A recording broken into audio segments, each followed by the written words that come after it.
কৌশল্যা কুকিংয়ে আজ সবাইকে স্বাগত। দাদা বাজার থেকে পটল নিয়ে এসেছে, চিংড়ি মাছও নিয়ে এসেছে, তাই আজকে রান্না করব পটল চিংড়ির তরকারি। চিংড়িগুলো পরিষ্কার করে ধুয়ে নিয়েছি। তারপর চিংড়ি থেকে খোসাগুলো ছাড়িয়ে শিরা বের করে দেবো। শিরার মধ্যে ময়লা জমে থাকে, এটা খেলে শরীর খারাপ করে। চিংড়িগুলো ভালো করে ধুয়ে পরিষ্কার করে কেটে নিয়েছি।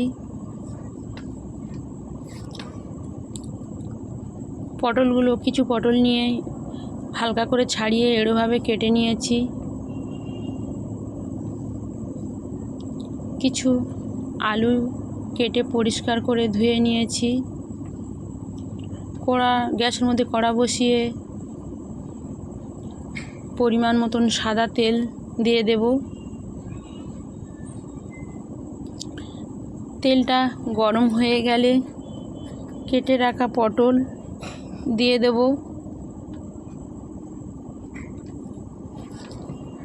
একটু নাড়াচাড়া করে নেব। এদিকে নাড়াচাড়া করতে করতে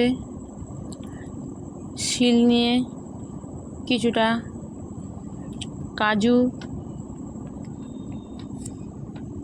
কিছুটা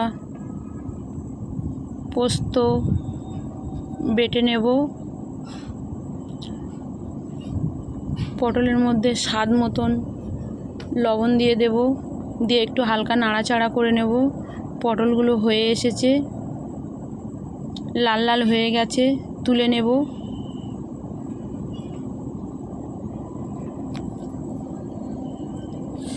ওই তেলের মধ্যে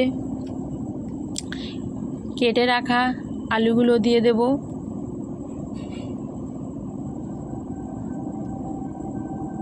একটু হালকা নাড়াচাড়া করে নেব। স্বাদ মতন লবণ দিয়ে দেব, দিয়ে একটু হালকা নাড়াচাড়া করে নেব। হয়ে এসেছে লাল লাল, আলুগুলো তুলে নেব।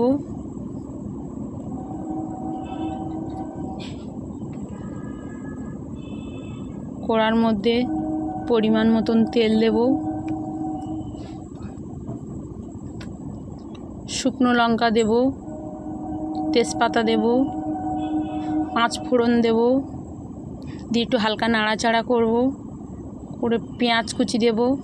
লাল লাল হয়ে গেলে একটু হালকা নাড়াচাড়া করে নিয়ে পেঁয়াজ কুচি দেওয়ার পরে দিয়ে দেব আদা ও রসুন বাটা একসাথে বেটে নিয়েছি। আপনারা পারলে আলাদা আলাদা বেটে নিতে পারেন, আমি একসাথে করে বেটে নিয়েছি। একটু হালকা নাড়াচাড়া করে নেব। একটু লাল লাল হয়ে গেলে দিয়ে দেব টমেটো কুচিগুলো দিয়ে হালকা হালকা নাড়তে থাকবো। স্বাদ মতন লবণ দিয়ে দেব, একটু হালকা নাড়াচাড়া করে নিয়ে কিছুটা হলুদ গুঁড়ো দেব, কিছুটা লঙ্কার গুঁড়ো দেব, দিয়ে একটু হালকা নাড়াচাড়া করে নেব। বেটে রাখা কাজু পোস্ত বাটা দিয়ে দেব, দিয়ে একটু হালকা নাড়াচাড়া করে নেব। চিংড়ি মাছগুলো দিয়ে দেব, দিয়ে একটু নাড়াচাড়া করতে থাকবো। ভাজা ভাজা হয়ে এসছে, কত সুন্দর গন্ধও বেরিয়েছে। এদিকে তেলও ছেড়ে দিয়েছে। ভেজে রাখা পটলগুলো দিয়ে দেব, একটু হালকা নাড়াচাড়া করে নেব।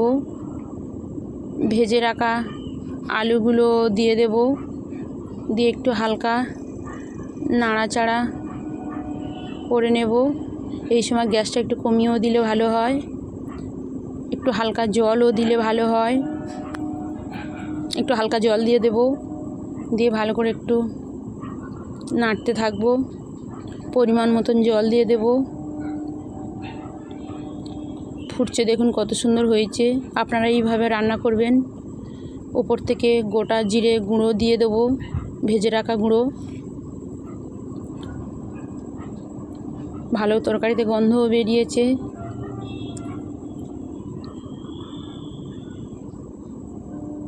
গরম মশলার গুঁড়ো ওপর থেকে ছড়িয়ে দেব। রান্না হয়ে গেছে, আপনারা এইভাবে করবেন। ভিডিওটা ভালো লাগলে একটা লাইক, শেয়ার, সাবস্ক্রাইব করবেন। নমস্কার।